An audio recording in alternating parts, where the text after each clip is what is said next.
ఈరోజు వర్షం పడుతుందని మేము పైకి వచ్చాము. మా పిల్లలు ఇద్దరు పైన చూడండి ఎలా ఎంజాయ్ చేస్తున్నారో. అసలు వాళ్ళ అల్లరికి అసలు ఆపలేకపోతున్నాను. చిన్న చిన్న జల్లులు పడుతున్నాయి. రెయిన్బో అయితే పూర్తిగా వెళ్ళిపోయింది. లేదు, మా వాడైతే వర్షం ఇదే దొరికిందే ఛాన్స్, అసలు మేము బయటికి పంపించాము, దొరికిందే ఛాన్స్ అని వాడు ఎలా దొక్కుతున్నాడో చూడండి. అసలు వాడిని పట్టుకోలేము. అసలు వాడికి తీసినట్టు తెలియదు, తెలిస్తే అస్సలు తీనివ్వడు. వాడికి తెలియకుండా తీశాను.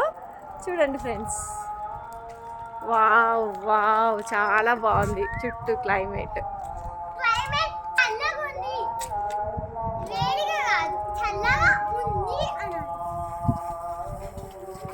ఎంత మంచి వెదరు. ఇలాంటి చల్లని వెదర్లో వేడి వేడిగా పానీపూరి తింటే మస్తు ఉంటుంది. బాబా, మీకు చెప్తుంటే నాకు నోట్లో ఊరిలు వచ్చేస్తున్నాయి. ఓకే, వెళ్ళిపోదామా మరి పానీపూరి తినడానికి? బాయ్.